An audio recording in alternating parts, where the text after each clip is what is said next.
कालचक्र का विषय बेहद खास और जानकारी से भरा है, क्योंकि आज कालचक्र में पंडित जी आपको पंचदेवों को चढ़ने वाले फूल और पत्तियों के बारे में बता रहे हैं। तो चलिए अपनी चर्चा को आगे बढ़ाते हुए बात करते हैं देवों के देव महादेव की। महादेव की पूजा हमें किन फूल पत्तियों से करनी चाहिए और वो कौन से ऐसे फूल और पत्तियां हैं जिन्हें शिवलिंग पर चढ़ाने से शिव नाराज हो सकते हैं, आइए जानते हैं।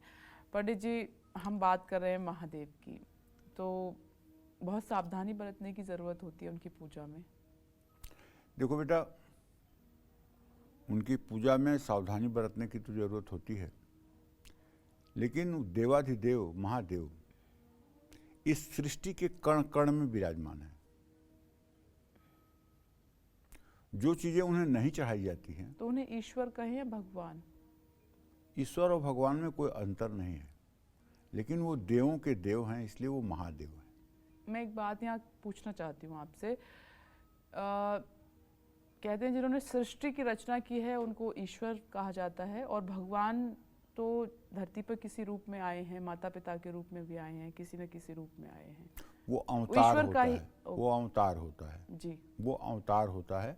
ईश्वर अवतार लेते हैं और जो रचना करते हैं सृष्टि की, वो दिखावे में ब्रह्मा करते हैं और सृष्टि का पालन दिखावे में विष्णु करते हैं, संहार शिव करते हैं। लेकिन ये तीनों शक्तियां एक ही हैं। जब इन्हें सृजन करना होता है तो ब्रह्मदेव बन जाते हैं, और जब इन्हें पालन करना होता है तो ये विष्णु बन जाते हैं, जब इन्हें संहार करना होता है तो ये शिव बन जाते हैं। इनमें भेद नहीं करना चाहिए। ये सचमुच में एक ही स्वरूप है जो कई रूपों में भास रहा है। जैसे बिजली है ना, तो बिजली एक तो लाइट दे रही है, दूसरा बिजली एसी का ठंडा हवा दे रही है, और तीसरा बिजली हीटर से गर्म हवा दे रही है।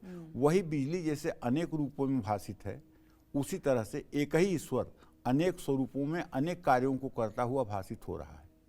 इसलिए देवों के देव इन्हें महादेव सिर्फ इसलिए कहा जाता है, जगत के हित में, संसार के हित में जब हलाहल निकला, जहर निकला समुद्र से, तो उस जहर को कोई स्वीकार नहीं करना चाहता था, उसको भगवान शिव ने धारण किया। जगत के हित में जो जहर पीना जानता है वो महादेव होगा, जगत के हित में। इसी तरह से आज भी संसार की पीड़ा को जो अपने में समेट सकता है, संसार की पीड़ा को जो खुद सहन करके संसार को सुख दे सकता है, वो भी मनुष्यों में महामानव ही कहा जाएगा। और जो लोग सिर्फ अपने लिए जीते हैं, अपने दुख सुख के लिए जीते हैं, वो सामान्य ही रहेंगे, वो कभी महामानव नहीं बन सकते। तो इसलिए देवों में देव महादेव हैं और इनका अलग संविधान है। जो भी धर्मराज या यमराज के संविधान हैं वो शिव और शिव भक्तों पर लागू नहीं होते। शिव और शिव भक्तों पर वो संविधान लागू नहीं होते। इसीलिए कहा गया है, सकल अमंगल मेटनहारी भाभी मेट सकहि त्रिपुरारी। जो भी लिखा हुआ है विधाता का, उसको अगर कोई मिटाने की क्षमता रखता है तो भगवान शिव रखते हैं, और उसके लिए उन्हें संविधान में 2/3 बहुमत की जरूरत नहीं है जी। उनकी इच्छा ही 2/3 बहुमत है जी। ना ब्रह्मदेव की स्थिति है कि उनसे बात कर पाए, ना धर्मराज की स्थिति है, ना यमराज की स्थिति है कि कोई उनसे ये पूछे कि आपने ये क्यों किया। क्यों, तो उनसे कोई कर ही नहीं सकता है। इसलिए महादेव देवों के देव है। देवों के देव महादेव का मंदार का फूल, जिसको आंकड़ा भी कहते हैं, सफेद बेला, ये बहुत प्रिय है। शिवलिंग पर अकवन भी जिसको कहते हैं, सफेद मंदार की मंजरी चढ़ाने से सोना दान करने के बराबर पुण्य फल प्राप्त होता है। आग के फूल से ज्यादा असरदार शिवलिंग पर एक कनेर का फूल अर्पित करना है। कनेर के फूल से भी ज्यादा प्रभावशाली शिवलिंग पर बेलपत्र चढ़ाना है। बेलपत्र से भी ज्यादा शिवलिंग पर गुमा फूल या द्रोण पुष्प चढ़ाना है। गुमा फूल से भी ज्यादा शुभ प्रभाव देता है शिवलिंग पर चढ़ा अपामार्ग का फूल।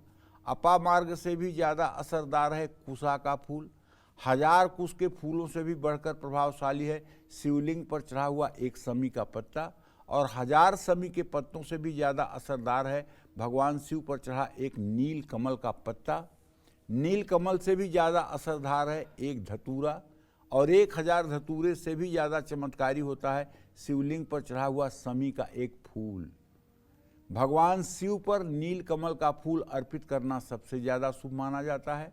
कदम्ब और धतूरे के फूलों से भगवान शिव की पूजा करने से सिद्धियां प्राप्त होती हैं।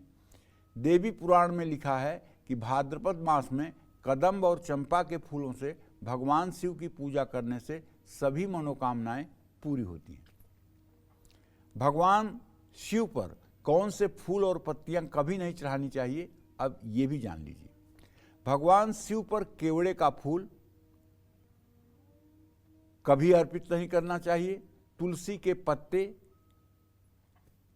पीले कनेर, शंख का जल, नारियल का पानी, केवड़े का फूल, केतकी का फूल, जूही के फूल, ये सब वस्तुएं भगवान शिव पर अर्पित नहीं करनी चाहिए। ये ध्यान रखने योग्य बात है। जय मां विंध्यवासिनी।